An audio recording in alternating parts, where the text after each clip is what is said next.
আসসালামু আলাইকুম। সবাইকে বৈশাখের শুভেচ্ছা।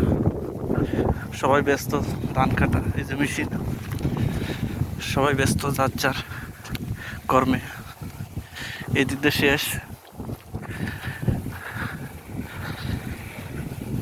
বাংলার ফসল, সোনালি ফসল, সবাই ব্যস্ত। আগে তো আমরা হাওরে অনেক মানুষ দেখতাম ধান কাটতো, কিন্তু এখন বর্তমানে ধান কাটা নেই, এখন সব মেশিনে। কৃষকের সবচেয়ে এখন বড় হাতিয়ার হচ্ছে মেশিন।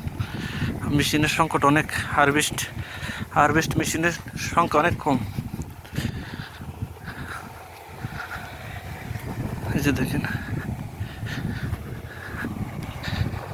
আর সবচেয়ে বড় কথা হচ্ছে ধান যে জায়গায় কাটা হয় সেখানে বিক্রি করা হয়।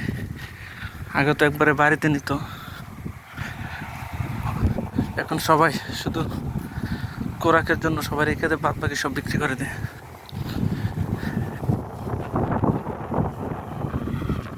এই যে গোলা ধান।